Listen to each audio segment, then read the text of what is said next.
Hello, welcome to another exciting episode of Pete vs. Anxiety. My guest today has been teaching personal empowerment, leadership, organization development, self-discovery, and spirituality to audiences across the country for 30 years. He's also the author of Answering the Call, What to Do When the Spirit Arrives to Transform Your Life, and the Self-Help Paradox. Please welcome in David Allen Brown. David, welcome. Hi, Peter. So great to be here. Thank you for having me. That's awesome, man. Thanks so much for being here. I appreciate it. So why don't you tell me a little more about yourself outside of what I just said? Outside of what you said. Okay. I'm a communicator. I'm a teacher. I've done it in a million different forms. I've been a substitute teacher. I've been an English teacher. Yeah. I've stood up in front of audiences of, full auditoriums of 600 or 700 people. Right now I do a lot of corporate training in leadership and facilitation. And I just find that that's sort of the theme of what I've done. When I haven't been able to be in front of an audience, I wrote some books. When I haven't had a chance to get out of the house, I did an introspective thing. I created an online program that people might be interested in. As a person, I was trained in arts, actually, went into nonprofit management, was a stay-at-home dad for, I'm still a dad, but I was a stay-at-home for 16 or 17 years. Got back into the sort of corporate world. My whole life changed, including divorce, kids moving out of the house, me moving out of the house, and then eventually leaving the Midwest and landing in New York City. And trying to make a go of it. So yeah, I've had a big life, so to speak, but not punctuated by major events or tragedies or things. Just living. Sometimes that's enough. That's right. Enough that all of us are trying to do. Just living and trying to make a little sense of it and trying to leave a little legacy at the same time. Right. Well, I was going to ask you, though, about your book. So how did you come up with that book? I mean, I love the title, Answer the Call, What to Do when Spirit Arrives to Transfer Your Life. So spirit, what are we talking when we say spirit? Because, everybody has a different definition when it comes to that. Yeah, and let's start there because it's a good place, which is, all of my work includes an understanding of integrating a higher power into our lives. And I'm not starting a church. I'm not ordained. I'm not the one to tell you what that looks like for you. And to some degree, I took that cue from 12-step programs, which are some of the most successful self-help programs in the history of civilization, in which people are allowed to come in and say what their own relationship to a higher power is and what that looks like and how they practice it. And I would say for me, my hope for someone that I interact with comes down to, two things. One, that you believe and have faith in something that's greater than yourself and that you're able to define what that is, not just, oh yeah, there's something out there, I wonder. And then the second thing would be that you're practicing, that you're engaging in some sort of practice in order to integrate that into your life. And so those are my sort of tenets or my hopes as people come into either coaching or my programs or even pick up my book, is that they have a sense of what's there. That book in particular came about because really prior to that point, I had been teaching a lot of theory and a lot of understanding and a lot of concepts about what higher power, spirit, and I would say that my belief tends to go into more of an energetic, new thought, metaphysical approach to it. And I had been learning about a lot of those things and how it can affect our lives and ourselves and really teaching people to sort of make that connection. And when my own mother was diagnosed with leukemia, suddenly there was an opportunity. Spirit arrived, meaning the universe conspires, is another way of saying that, to give us a big challenge. And it was one of the biggest challenges of my life. And what I found delightfully in a difficult time was that by integrating these concepts and these understandings and knowing what energy dynamics were and finding intention for prayer and recognizing the correlation between our bodies and in relationship with others and all of the different things that had just been purely conceptual before then, that we put those into action during the course of battling that disease. And so that became the next book, which was, oh, this stuff really works, believe it or not. And I can help you believe it by telling you, it really did. And I was super glad. And so I wrote the book. Yeah. So is that what led into the self-help paradox, though? Well, the self-help paradox was first, and that's what I mean when I say that I had been doing a lot of theory and the rest. Early on, when I was dipping my toe in sort of self-help and wanted to enter into that realm, one of the first things that frustrated me was, You can go to the self-help section of a bookstore, which we did in those days, and really find yourself a book that agrees with anything you already believe. And many of them contradict each other, and some of even just the standard platitudes, the things you put up on your wall, contradict each other. Am I supposed to vision out everything I want every single day in order to manifest it to be true? Or am I supposed to go with the flow and trust the universe will bring me exactly what I need at the time in which I need it? Okay, well, which is it? These sorts of paradoxes came up, and I came up with like 7 of them. And so what I did was I took my own points of reference and a spiritual text called A Course in Miracles and tried to resolve these paradoxes. And again, it's very theoretical. I wrote it a long time ago. I reread it these days, and I like the concepts in it, but I'm working really hard to sound smart in that book. It's very much, I'm really trying to lay out that I know my stuff there, and I can read it back now and be like, okay, this is pretty academic, which is why it was so rewarding to then have the second book, which was being, okay, all that academia aside, here's what real life looks like, and this is how it can work. And so that's a real combination of I don't know, sort of heart as well as mind. I have a third book now that's actually waiting to be discovered. It's unpublished, but it's memoir, and it's full on just storytelling about how life works and how it's not always roses and lollipops, and how we get through it and what it means for us when we're really just dealing with stuff day to day, when times are hard, when our bodies or minds or mental health isn't what we hope it would be. And yet here we are, and what can we learn and teach each other in that process? So what's the timeline on the new book? I mean, because it sounds pretty good to me. Well, I appreciate that, and any agents, editors, or publishers out there who sounds good to them too, I'd love to talk to them about it. It's in manuscript form right now. Okay, I've been putting it out to the industry, but it's a very slow process. The others are e-published and are available and can be found. This one I'm holding on to see if I can't get it into a full publishing mode. No, it makes sense. That's pretty cool though. I mean, I'm talking about writing a book. I'm talking about doing a memoir of my own life and just telling people a lot of things I didn't tell a lot of people. And it's hard, man. It's like I keep saying I'm going to start the process. It's one of those things I've been talking about for the last year. But we just got the title. That's it. Other than that, not too much more has gone into the book yet. Yeah, it is tricky. It's the hardest writing I've ever done because, it can't just be stories. Each one has to have a purpose. There has to be an underlying theme. I have to be trying to take the audience somewhere. It has to be good writing, and so that's important. And some of it was very personal, so it was bringing up a lot of stuff for me too. So there'd be times I'd shut the computer down and then have to go talk to my therapist for a little while because, I was remembering things. So there were a lot of moving parts to it. I'm proud of what it is, and publishing is a bear. So we'll see how it eventually comes to form. What it did for me, and helping, like even in this conversation or the rest, it just helped me know why I know what I know. I don't have a lot of degrees. I don't have a lot of letters behind my name. Like I said, I'm not an ordained minister when I teach spirituality. I'm not, an accredited coach when I do coaching. I've just been through some stuff, and I studied, and I'm open to a lot of information, and so now I'm compiling those things, and I'm proud of that. When I go out and speak, there was a time when I would bring someone else's something and quote them and then talk about how that's worked in my life, and then that would be my 20 minutes.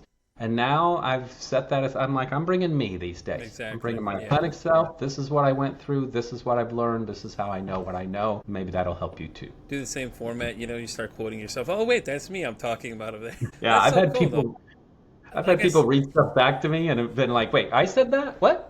Okay. All right. Great. Good. Yay. Who's that guy? Sounds real intelligent. Who's that? Is that me? Oh, hell yeah, that's me. Okay, never mind. All right. Sweet. Okay. Good to know.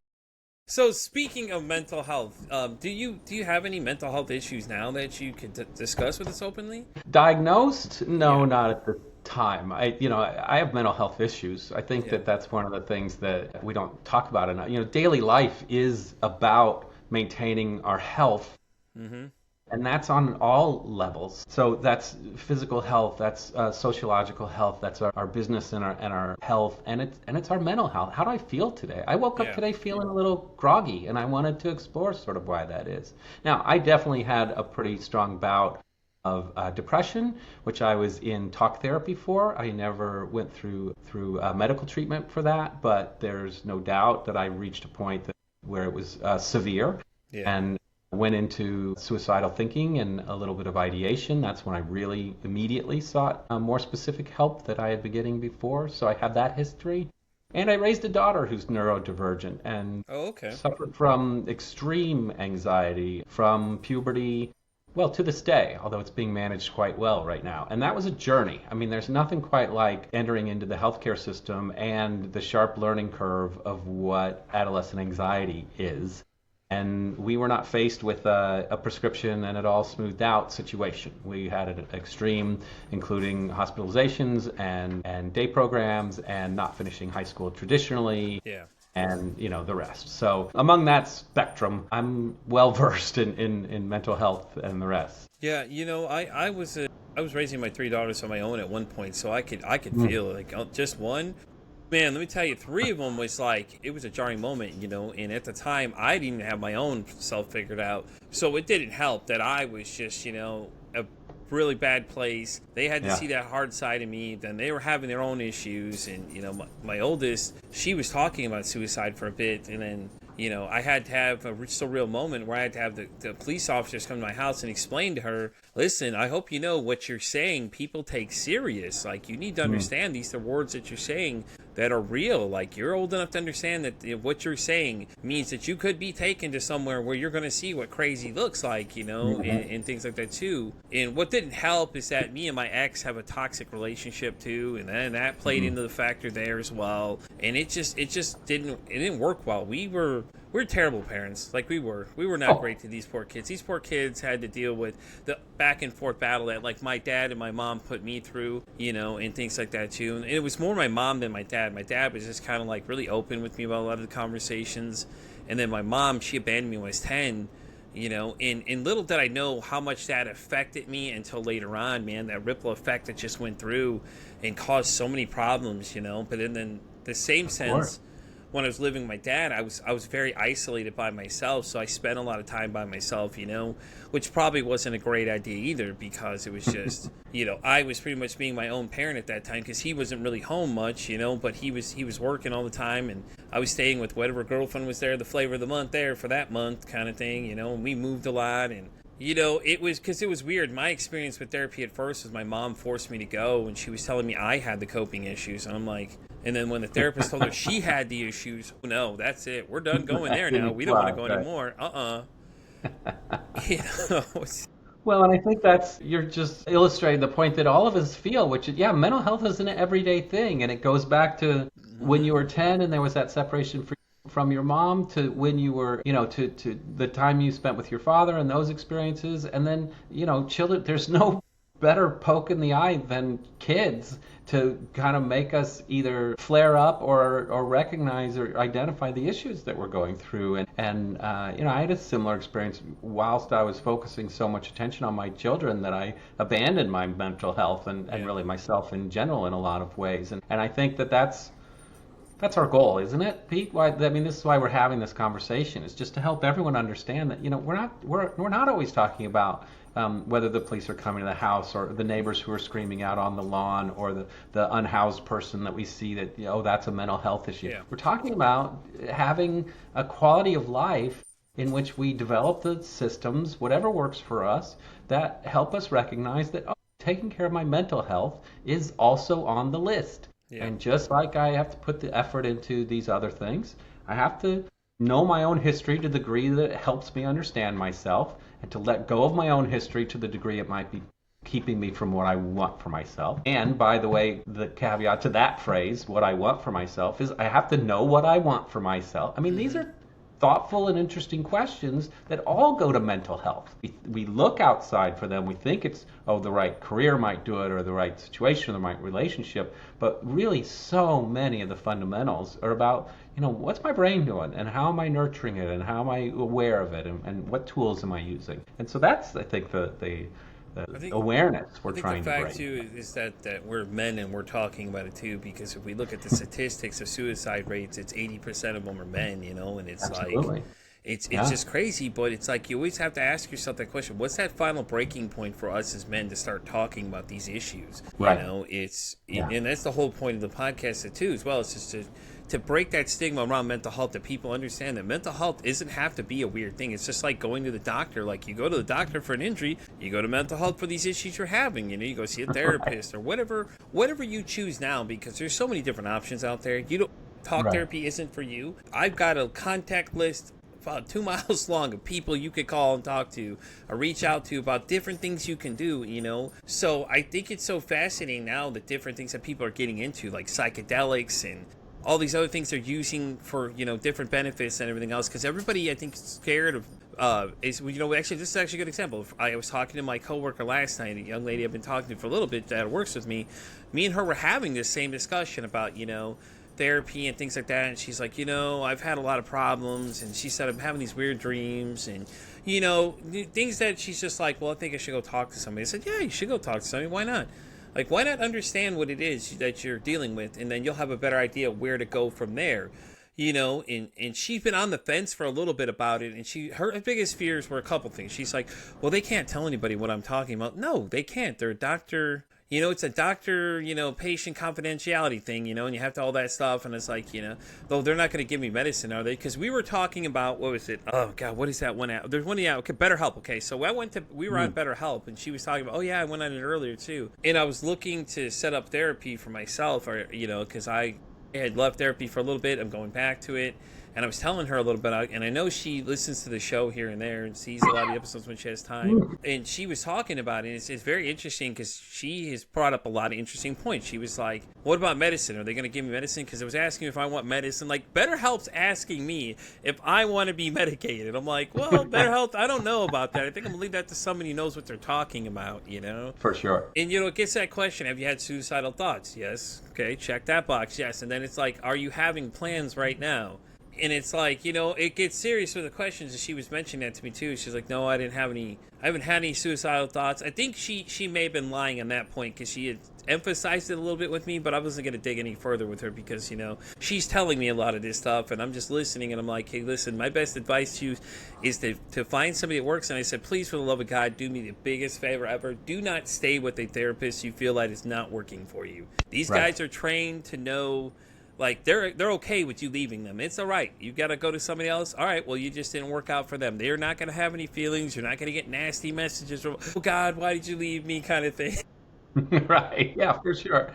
And I think that's really, I mean, everything that you're replying in these cases, first of all, these are very common questions, as you and I know, as far as what people's anxiety is brought up and who should I enter into. We live in a culture that believes that healthcare is one size fits all, and that there are quick and easy answers to everything. Yes, now, that we want to, and we're starting to, and some of the capitalism, some of the marketing is trying to put mental health into that same sort of category. You know, come to BetterHelp. We'll do a checklist and you'll know immediately, and maybe we'll give you a pill and everything will be better. This is not true of most physical health problems, and it's not true of most mental health problems. Yeah. But probably with mental health, even more, a little coaching on, you do have to manage your own care. You do have to go in with an agenda to the therapist. There's very few therapists that I've experienced who were able to sort of take me from, you know, beginning to end without me being able to go in and say, this is what's happening, this is my concerns. You know, sometimes it's an hour a week. I have a therapist now, and I take notes throughout the week so that I go in there and I don't spend 35 minutes telling them a story about what happened this week and then 10 minutes of getting really to the issue. Like, it's like, nope, this is what I need to work on. This is what I need from you today. That's really important. And if you're not sure, if you don't have an agenda, if you're not sure, you just know you want help, then my only other bit of advice there, I had been in therapy of varying degrees of effectiveness for my whole life. When I needed a turnaround and I wanted to work with someone, first of all, he's excellent, but also I made the commitment that I would walk in there and be absolutely authentic and be absolutely honest with everything that I said. It is the safest space. These are folks who are capable of taking, hearing, managing anything you would tell them. That's their job. And so there's nothing you can say that will shock them. There were times when I surprised myself, or when I would stutter, or I would choke up, and I would say, I can't believe I'm about to say this out loud. Or I would say, you're the only person I've ever told this to. And that's how I knew I was on the right track, because I'm going to be here and be authentic and be honest. And when you do that, you can find that some real important and simple steps forward can happen almost right away. And maybe the first one, and I'm going to give this as something to think about, not direct advice. But one of the first things to look out for is someone who will just simply accept and validate what you're feeling, who will just be able to say, you have every right to feel that way, or simply say, I'm so glad you told me that, or will echo for you, that sounds really difficult. Because so often the first step to overcoming the anxiety is just some sort of affirmation that we're in fact okay, in spite of how I used to beat myself up about how I was feeling or what I was thinking. Someone else that we trust turning to us and saying, actually, you're okay and you're gonna be okay. That's a great first start. Yeah, I think that's great. I think it's really good. I think what you said makes a lot of sense, and that was part of my advice here too. Is like, if you're gonna go in, be 100% honest. Like, remember, this person's here to help you. My thing for her was, I think she doesn't know where to go from there, and I'm like, well, why don't you see if you can first find out what they diagnosed you with? Maybe you have something you don't realize. BPD is common for. She really hasn't said much about her past. She kind of hints at it a little bit. She had something traumatic happen, so it's a possibility. I told her, very possible you may have BPD and you just don't know it. And she said, oh, that sounds familiar. I've heard that before. I'm like, yeah, it happens a lot more in females than males, and a lot of times something that causes it, is what a lot of times what you deal with. At least you'll know how to better attack the symptoms of what you're having, And that's where she's at now. She's at that base level. She's on that teetering fence because she's like, well, I've been thinking about it. I've been having these really weird dreams lately and I can't understand them. And, they're just like, and I was like, well, that's understandable, And she's been, like I said, she's been teetering in this. We've had this discussion for a little bit. I've offered her some other people I know as resources, like, hey, listen, you need somebody to talk to. I got some people, if it's affordability thing, there's people I know that work on a sliding scale that can help you. And everybody I work with knows exactly what I do, and a lot of people will come up to me and talk to me about these situations, and it's interesting when a lot of these people come to me and say, oh, hey, listen, I know this is the kind of conversation you have, so you can understand this. I laugh on the inside because I'm like, it's funny because when you hear people say that, but at the same time, it's all I'm having is a conversation with other people about this whole subject, and it's that empowering to people that they feel like they can come to me and talk to me. And I've heard some pretty wild stories from other people outside of this podcast, too, that have told me some things that have happened, and I've used some of the resources of guests and the other guests I've had on the show and reached out to them for stuff like that, too. So it's been really great. It feels good, though, when people come to you like, hey, listen, I like what you're doing. I appreciate what you're doing. And it's like, I'm thinking to myself, I'm having a conversation at first, and now it's like, well, at least it's getting somewhere. People are liking what they're hearing. And there's a lot of other people. There's a young man that actually listens. We play a lot of online games together named Andrew. He listens and he's loving it. He's like, this is so interesting. It's great because, Andrew's age and younger, we need to start teaching them more mental health stuff too, like, how to emotionally regulate and things like that too. And I think it's interesting to start the conversation sooner for them, just so they understand that these are things that we deal with, because, the suicide rates in young men went up when the internet was introduced, when social media started getting big and everything like that. It went to like 20%. I don't remember the original number, but it shot up like 20%.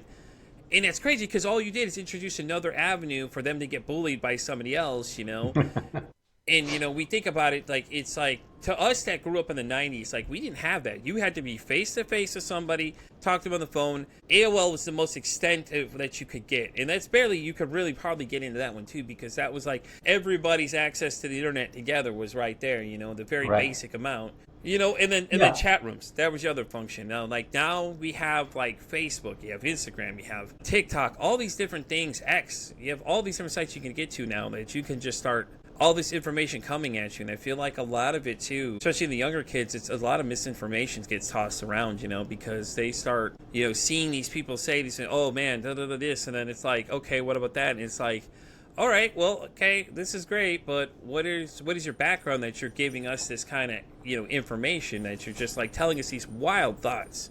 Because there was I think that what's intriguing, because I remember the AOL days, and what part of what you're bringing up, and I want to follow this thread a little bit, was there were all these chat rooms, and there was this sort of sense culturally that, oh, we're looking for community, we're looking for community, and now we found it online, which is really intriguing, because now what's happened so many years later is that we underestimated the ability of the internet to fracture into a billion communities, and we think, oh, so there's somewhere for me. And in fact, the impression that we're receiving is there's nowhere that's for everyone, or for all of us, or for more than two people. I mean, it becomes so specific. So that's something that I think, and I heard this in what you were saying earlier too. People are coming to you in person and telling you their stories, and that need for the human connection is something that I wouldn't say only now, but that is becoming increasingly understood as where we're missing out. The phrase I like to use, and I would invite your listeners to think about this, is that our technology is evolving much faster than our species, or that the human animal is. And so all of the things that we're capable of doing are not necessarily the things that we are in fact wired to do. And we're feeling a huge disconnect in that. Oh, I should be connecting with all these people. Oh, I should be finding all this information. Oh, I should know all the right answers. Oh, I should have access to, and do have access to, every bit of information I could ever need. But the human animal is designed to create trusting relationships between two people or a group of people, and evaluate based on emotion and energy and merit and study and conversation and civil discourse and comprehension and the ability to go and discover more or answer questions or explore things together. The human animal is built to be creative in union with other people, to be collaborative, to work together. And so all of these things that we think we should be able to do technologically, we are struggling with, because as a being, we're not there. Our computers are way ahead of where we are as actual individuals. And so finding the balance, even if what we need to do in order to sustain a living, or in order to be productive in society, or any of those things that involve technology, that's great. And let's use those tools. But the disconnect that we're feeling, even the fact that probably when you go to, BetterHelp, I don't know, sorry, BetterHelp, but, to the internet looking for a solution for mental health, you're not initially speaking to a person. Yeah. And we have convinced ourselves, capitalism has convinced us that these are viable solutions to what's ailing us. Yeah. And I would remind your audience that the most viable solution to what's ailing you is in connection with another person. Now, maybe you're using technology like you and I are right now, Peter. Maybe in the room is absolutely what we're looking for.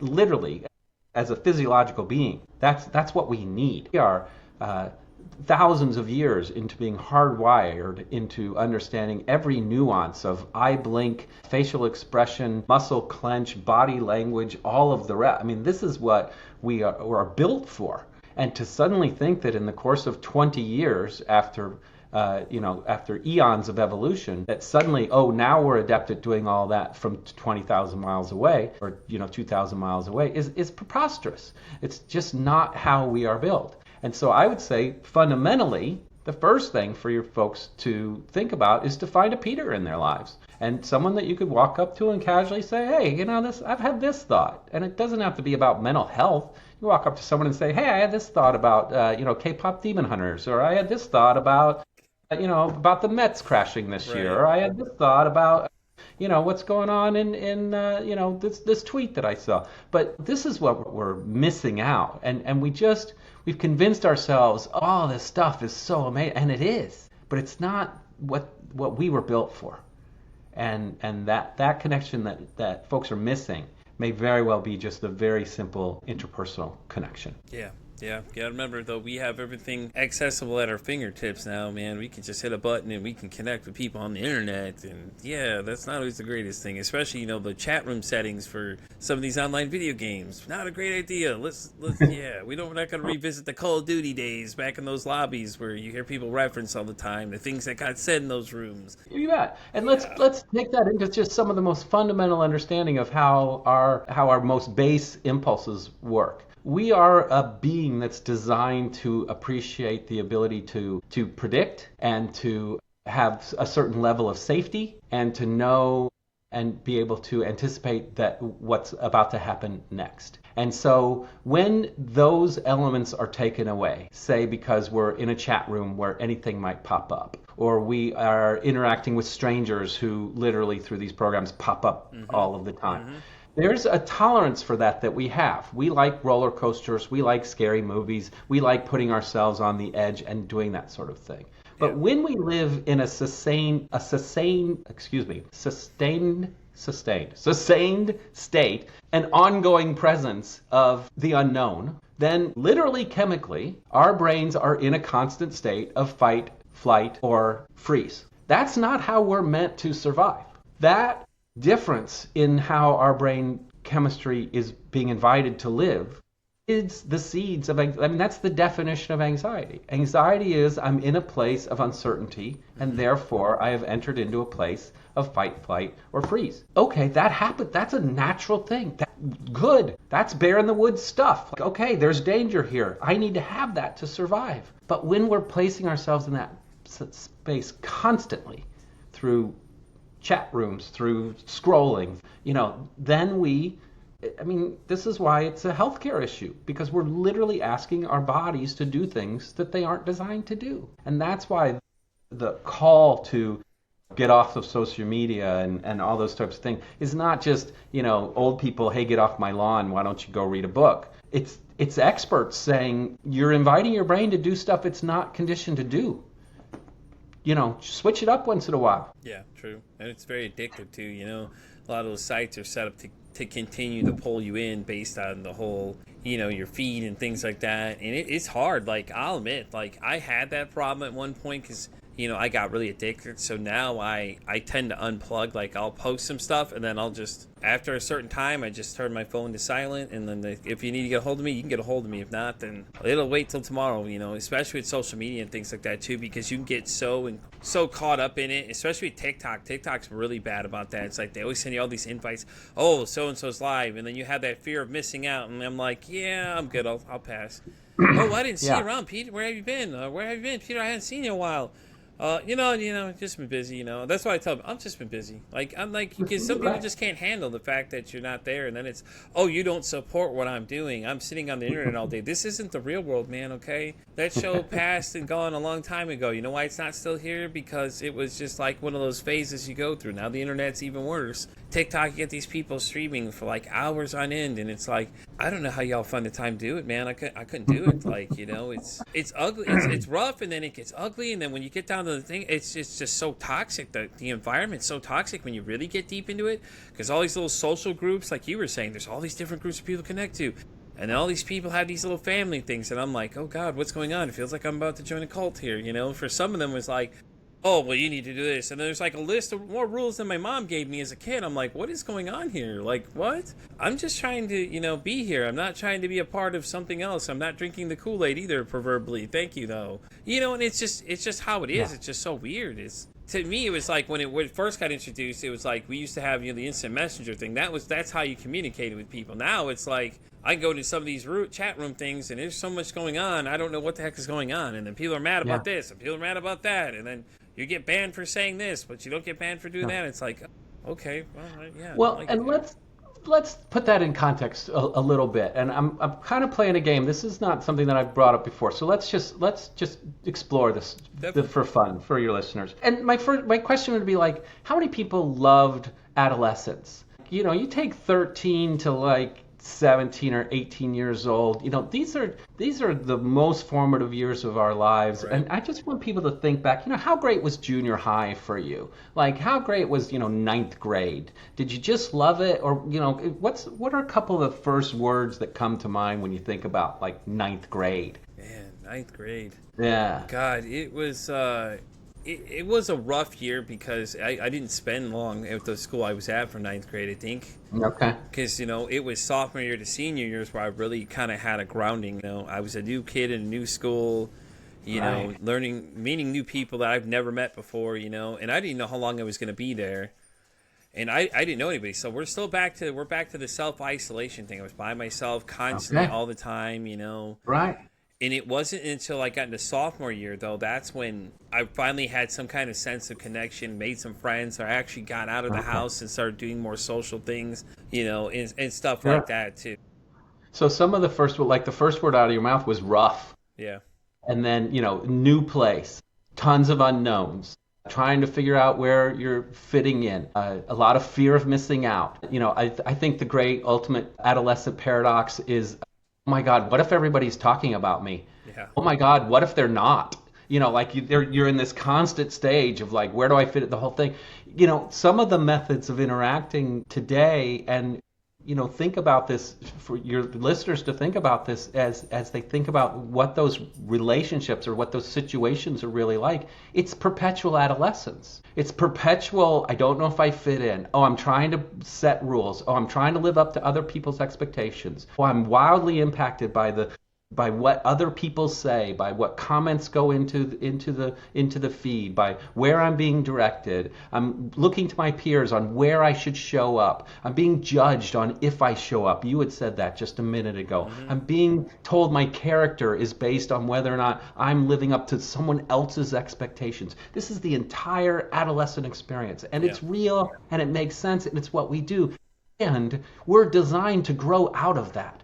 We get to a place where, as you were saying, there's a call to a real connection, to knowing where I fit in, to gaining my confidence, to accepting and understanding what unconditional love is, that I can be whoever I am and not be judged. There's moving past the outside affirmation of who I am. There's appreciation from others for who I am legitimately and authentically as myself, and discovering what that is. Yeah. If we're not entering into relationships in this new paradigm, in this new digital world, in this new way we're reaching out from ourselves, that are providing those things for us, then we are just perpetuating that rough adolescent development phase for as long as we do until we get out of it. And that's not healthy. That's not what we're designed to be as human beings. We're designed to go through that difficult period of both brain and emotional and personality development to get to somewhere so that we can become the actualized and interesting person that makes a difference in the world. We're not meant to be perpetually striving to fit in, or to fear we're missing out, or to accept the abuse of others, or to not gain our own actualization and know how we're going to serve in those situations. And so that's what we're looking for when we talk about moving beyond these base interactions. Is, are we aware of what positive mental growth is, what positive mental health is? I think that's another thing that you and I are trying to do, and kind of what I said at the very beginning, which is, yeah, I know how to respond when I feel wonky or worse. I know how to respond to, when to go to the doctor. Yeah. Well, but the doctor isn't around telling me, choosing what I'm going to eat each day. I learned in health class in 8th grade about, I should be eating these different foods, and that makes a difference. But that choice is up to me each day, and what I'm going to put in my body, and whether or not I exercise, and, whether I take a walk, and how I address a cold, for example, or avoid a cold. Well, mental health works the same way. Mm-hmm. We can go to the doctor when we're feeling the need, when we know we need extra help, when we need a professional who can provide us with their knowledge of information, integrate with us. But each day I make choices about how I'm going to maintain my mental health. I do a lot of work at the computer, not just interviews like this, but I'm an online trainer and the rest.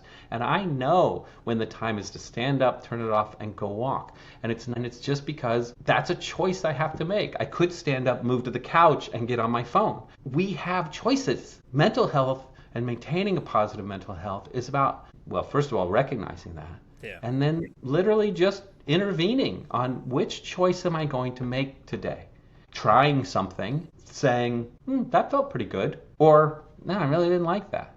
Or, that was hard on my legs, but I feel good for having done it. I mean, cultivating this self-awareness that allows us to know that, oh, when I do this, that happens. And then saying, okay, so will I do that again or will I not? Right. Including the habits that we're already in. When I move to the couch and scroll, this happens. And I'll be perfectly honest. I take 30 minutes and I do nothing, and then I feel rejuvenated. Sometimes I need the couch and one of the stupid games on my phone, and I understand it has a purpose. And the other day, true story, I said my eyes are bleary. I'm looking up. I realize 3 episodes of whatever was on TV has gone by. I've been sitting there for a little over 2 hours. That doesn't feel as good. Maybe I'll make a different choice next time. It's all just a matter of adulting is knowing that every day you have responsibility for yourself. And sorry. Yeah, adulting, yeah.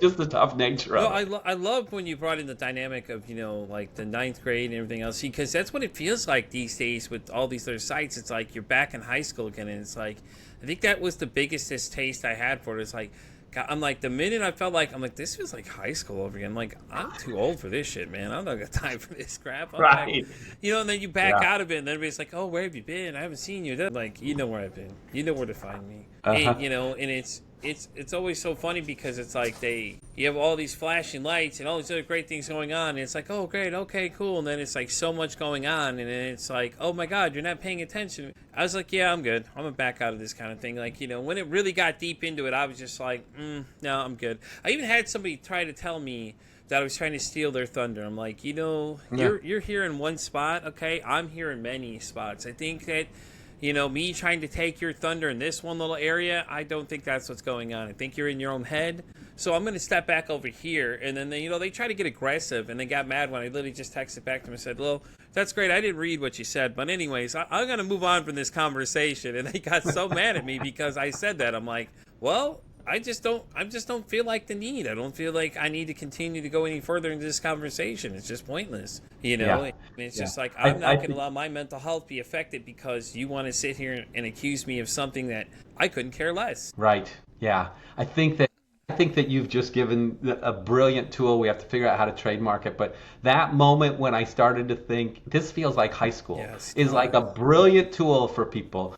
And then to take it to what you just said at the very end, which is that, and at high school, everyone's the star of their own show. Exactly. And so you realize you're in a place that's not supportive. And if you can say to someone, for my mental health, I'm going to, and then they ignore you, then run. And that's the difference between getting to a place of adulthood and freedom and self-expression that we lose in high school. I mean, I felt for my kids. Both my kids had issues that kind of took them out of the system, so to speak, the mainstream. I just realized, look, nowhere in your life do you have less control and more desire than you do when you're an adolescent or when you're a teenager in the United States of America. Yeah. My younger kid knew early on that the method of teaching that the American school system perpetuates was not for him, and that he, that it just wasn't the way his brain worked. And, thanks to truant officers and the law and blah, blah, blah, he has no choice but to go and immerse himself in that. And now there are more choices in education, and we sought those out. But, there's just, no, you have to be here in this place each day. You have to do these different things. You're required by law. No, you can't drive. No, you can't legally drink. No, you can't do all these things. I mean, it's an extraordinarily frustrating time. And the emergence from that, the breakout of that, and then that's why 18 to 21 is so tough, because you're given all this freedom and you're like, oh, now what I do? And you kind of freak out a little bit. But that's why young adulthood is, I need to get my shit together and start knowing what I want and start figuring out what I can do, because, turns out I'm in charge of my own destiny. And as scary as that is, it's also the most empowering thing in the whole entire world, because yes, you are. Yes, you are. I think you had a great point, though, because you're like, well, school makes me be here. Okay, well, that's great. And then it's like when you hit that 18, it's like, well, all right, we're done pushing through our system. You're on your own kind of thing now. And I remember when I was done with school, it's like it was all, you're done. You're like, so what do I do now? It's like, where do I go from here? I don't have anybody giving me all this advice along the way saying, hey, you should go do this. Hey, you should go do that. And it was just like, oh, you're excited to get to this point. You get to this point, and then you're like, well, shit, this sucks. Like, forget this. Can I go back to the other thing? Because I liked when they were controlling my life a little more. Right. Put me back in the system. Let me get back in that system that was just sending me through shit. Okay, let's go. Come on now. Yeah, right. And that's the amazing thing, is we suddenly realize that there are certain fundamental needs of the human experience. And I think that's kind of what I've been saying all along, that the notion that we're constantly moving towards or trying to find the thing that's going to fix what we don't have right now is such a misnomer, because if you can do some exploration internally and externally about understanding, well, what do we need? What do we want? Why does my nervous system respond to structure so well? Why do I feel better when I can predict what's going to happen tomorrow as opposed to wake up with an unknown? Why does some of the systems, some of which are antiquated and some of which shift and some of which need balance, but the having something to do each day, the having a purpose, the knowing why I'm here, the exploring higher power, the recognizing the interconnectedness of human beings, the recognizing why my brain responds to movement and exercise, and not even strenuous exercise, but just movement. Yeah. The balance between new and intriguing and curious things to the comfort of the known and the safe things. Why is that? Where is that balance for me? And the point is, we're educating individuals and then setting them loose, but we're so rarely having this discussion, Peter, which is, okay, whilst I'm on the loose trying to survive in the world, how am I evaluating where meaning fits into this, and inspiration and higher power, and how I'm feeling, and how I'm feeling physically and emotionally while I'm doing all this stuff, because I, by the way, have to eat,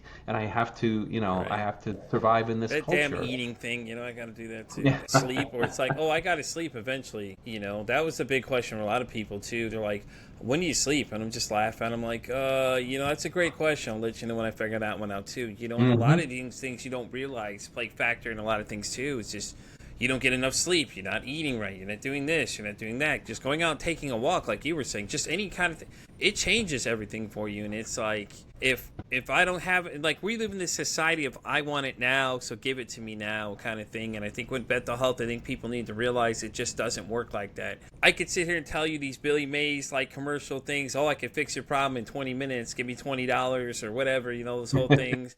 It just doesn't work like that, unfortunately. And I think that we need to educate other people too that have other spouses or somebody that they generally interact with that has it too. They need to be better educated on how to be better supports for these people too, because some of these things they're doing are not helping them at all.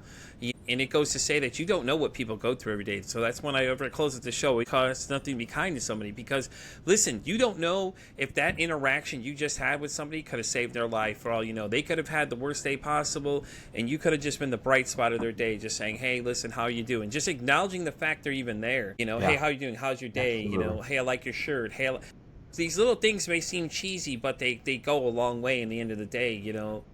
Well, and there's such fundamentals. I think the other thing that I would say, in addition to what you were just saying, super smart and insightful, is we also live in a culture where we're sort of conditioned to believe that everything new is good. And so everything is in advance. Everything is faster, better. Oh, we got to have that. It's new, etc. And one of the remarkable things, if you just dip your toe into understanding of how the human psychology works, or human dynamics work, is so much of the technology of today is merely confirming what we've known for decades and even centuries. Understanding, being able to diagnose and look inside the function of the brain is just bringing us back to an understanding of sleep is important. Oh, routine is important. Oh, having a higher calling, having purpose and meaning is important. All of these things that we've known for years, and there's this sort of sense of like, oh, well, yeah, but this is new. This will get us more. This will get us further. This will allow me to talk to Peter, who's in Chicago right now, and I'm in New York. Okay, that's all great. And it doesn't necessarily make it the best way, and it certainly doesn't erase what was. And what was true before is in fact true now. Evolution is a thousands of years long process, and most of us are experiencing 80 some odd years of that. We're not where we think we are. And so getting back to these fundamental bits of health, again, it's not an old man saying, back in my day. Some of it is being affirmed by very new and very real and very young technology, and brilliant people are saying, turns out, well, I mean, the most basic and simple one is it turns out that action dictates mood.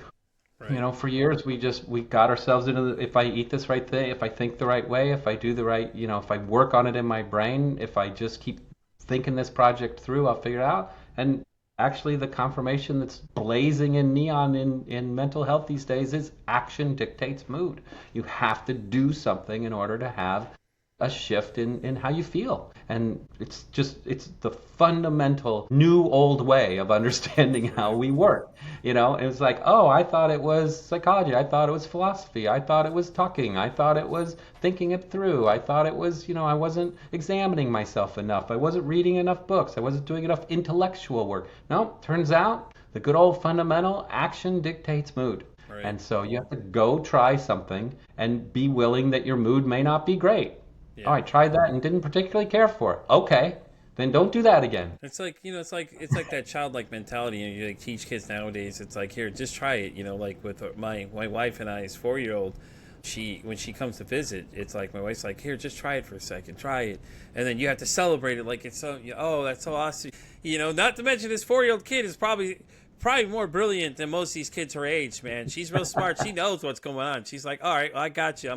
I'll play your little game. All right, puppy master, I got you. She'll do it. I'll watch her. She'll just kind of like, oh no, I don't like it. She puts it to her mouth, and her mom's like, oh no, it's okay.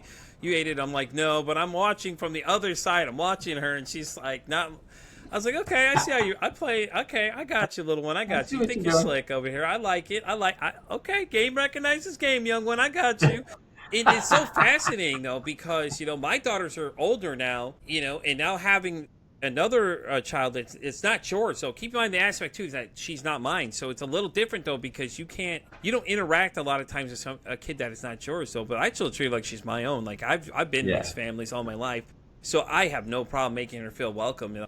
Me and her are really good friends. She's my best friend. Whenever I'm here in the summer, when I'm recording sometimes, you'll hear her in the background or whatever, hanging out with me and stuff like that too. And it's always interesting because like you're watching her as she starts growing up again, like it just keeps making flashes to her sisters, but at the same time, this girl for 4, she is smart. Like she is so smart. She knows what she's doing. She's watching us and she knows, okay, I got you. I'm playing you. And we already know kids young as 4 understand a lot more. This girl understands a lot more than a kid at 4 years old does. I'll tell you that. She knows what she's doing, and it's so interesting to watch her as she starts evolving and starts learning these things, and then you start building this greatest invention ever made. You just take her out, watch her just go for it, man. Just a couple hours out there running around, having a blast, and you come back. Okay, cool, all right. We had our own little routine set up. I work around my recording schedule and things too, and she was so cool about it too, but it was just so fascinating to watch how simply excited she was just about just going there. Okay, cool. And and it comes to that thing where everybody's like, oh, you have to spend money to do it. You don't. I'm telling you, these things are great. These kids don't care. Like, they don't care about Jordans and all these fancy shoes and everything. They just want to be a kid, man. They just want to enjoy life. They just want to go do things. They want to learn new things. They want you to teach them new things, They just want you to be present in their lives, and I feel like a lot of people these days use screens. And we cut down the screen time, too. Like I said, I do the podcast, and then when I'm done, it's, okay, let's go do something. Let's go to the park, or, let's go take the dogs for a walk. She likes taking the dogs for a walk, too, with me, too. That's the other thing. She'll just come over, and I'll wait till she gets up. And she knows the minute she gets up, she jumps out of bed and is ready to go. All right, let's go. Let's go take the dogs for a walk and things like that, too. So it's always so interesting every time when she visits too, because then it's usually she's like, oh, where's Peter at? I don't know where he's at, because I work third shift, so sometimes I'm asleep during the day and you can hear her asking, hey, where's he at? And then this little girl had the nerve to get mad at me on Father's Day because I wasn't there because I was spending time with my dad, and she goes to her mom, goes, Mom, where's Peter at? Laughing hysterically, and it's like, and so it's a great feeling to know that you have such an impact on somebody just by interacting with them, and things like that too, and that goes to say that even if they're not your own flesh and blood, you can still love them like they're your own, there's nothing wrong with that. Of course. Yeah, so, and I think, and there's a couple sides of what you're saying, and I know we're probably about to wrap up, but I just want to reiterate this because you're really giving so many great usable tools to the people that are listening, and so I just want to pull out two of them from what you just said. One is that human connection is exactly what we were talking about before, and to whomever it is, there aren't the only definitions of mine or flesh and blood or the rest. These are our own. We constructed those, and we certainly know that there are people in our lives that we're related to who we don't connect with. Yeah. And there are people otherwise that absolutely are our energy companions. Yep. And so one is follow that lead. Just trust the human connection, and trust when it's not there, both sides. The other thing that you said that I think we could leave everybody with is that reminder of, you just bring into your mind a 4-year-old, or just a child, and I just heard a long list of things that you value about that person. And let's just leave it there, about that person. Their delight, their creativity, their enthusiasm, they're looking for you, they're wanting to engage with other people, they're taking, they're finding tasks like walking the dog, all of those things. At that age, before they're thinking or being taught to think about stuff and product and money and outcome and grades and success and comparison and judgment and all this, think about those values of a 4-year-old and realize that that's so much of what we're looking for as well. We have to integrate those into the grown-up life and world that we're in, but the values themselves, those are things to strive for. We want those too. Back in the day, must have been the 80s, an author named Robert Fulghum published a book called All I Ever Need to Know I Learned in Kindergarten. And this thing took off. zillion-dollar bestseller, posters, sequel books, speaking tours, all the talk shows. I mean, this simple phrase, everything I need to know I learned in kindergarten. And then there was a list of things. And you just realized how fundamental they were to human happiness. So in honor of what you were saying, Peter, that recognizing that the glow that comes from that age, but also reminding everybody who's listening that those are shared values, and you can seek those out, and you can integrate them into your adult world and find that there's a great deal of joy to be had by getting back to how our brains work, back to the fundamentals of what we want, even as a small human being or as a developing human being. Those are the same things that we want as a big developing human being, which is what we are as adults. We're bigger, and there's a lot more going on, and we have a lot more history, but we're still a developing human being, and we're still seeking those same joys and wonders and delights of life. Right. That's really what we're striving to do when we put our mental health forward. I love it. Absolutely. David, before we wrap up, I do have 2 questions for you, okay? So I've been asking everybody this same question, and it goes credit to a good friend of mine. She has a podcast called The Shit That Goes On in Her Head, okay? So I'm going to ask you the same question she asked me. David, if your mental health had a song, what would it be? It's a great question, too, by the way. Everybody loves this question. That is a good question. I would say that there's 2. I had some self-awareness when I was running one day, and the song "I Just Want to Be Okay" came into my head, and I found that it was emotionally deeply impactful for me because I knew that I wasn't okay, and the lyrics are very, I just want to be okay. I just want to be okay today. Just that sense of I'm not okay, and I want to be okay. And then there's an old song called "I Just Want to Celebrate." Yep. It's an old R&B song, and maybe even from the 70s, and I think that's maybe the other side of it, because when I'm in the flow, gratitude just pours through me. And that's how, it's just one of the biggest green flags that I have in my life, is when in the midst of almost anything that's happening, and I've had it happen in super chaotic situations and in super peaceful ones, and all of a sudden there's just a click in me that just says, man, I just need to make sure I take this in and celebrate how awesome this is. Yeah, that's a good one, too. I guess, so those would be my 2. Okay, so the last question before we wrap up, and the reason this podcast exists, is if you could break the stigma about mental health. I'm talking about anything that just absolutely drives you crazy when you see it. What would it be? I think it's the notion that certain feelings only are only acceptable in certain situations. How you feel is how you feel. Period. And it's a result of a very complex and important part of who you are as a human being, and it makes you awesome that you have feeling. And so anyone who tells you you shouldn't laugh at the wrong time, or you shouldn't cry at the wrong time, or you shouldn't be angry, or it's not okay to feel that way, or this isn't the place or time for that sort of thing, that just drives me crazy. Because it's a fundamental denying of literally the core of my being. Because we're not choosing that. It's not, I think if I laugh here, I can make everybody else feel. When we have an authentic feeling, it is us at our most vulnerable and our most real. And if someone says, oh, that's not the time, that's not a good reaction, that isn't how you're supposed to, that just drives me crazy. Because it is fundamentally who I am, And if you deny that, you're denying fundamentally who I am in this moment. I absolutely love it, David. Thank you so much for being here today. I appreciate you coming to hang out with me, man. I enjoyed this conversation. We are definitely going to meet back up when David's self-memoir comes out, and we will touch on that too, is when he gets all that figured out and everything. So we are definitely going to invite you back ahead of time. But David, why don't you let everybody know where they can find you? Where's the best place to reach you if anybody wants to reach out and ask any questions, or wants to say, hey, like, I liked your book and things like that? Absolutely. So davidallenbrown.com. The only trick is the middle name is ALAN, so davidallenbrown.com. You can reach me directly through a link to send me an email. You can find my books there. You can find this program Convergence, which is a combination of this self-regulation and recognizing these three areas of our life, the inspiration, the emotion, and the action part, and how to work on that. Ask me some questions about it. See what we can talk about. I love getting into this with people, so that's how to track me. Well, thank you so much again for being here. And that's it, guys, and that wraps up this episode of Pete vs. Anxiety. Guys, you know where to find me. I'm Pete vs. Anxiety on X, all the way down to TikTok. I'm on Spotify, all the way down to Pandora now. And as I always say, it costs nothing, absolutely nothing to be kind to somebody. One kind act you can do can save someone's life, or hell, you can make their day.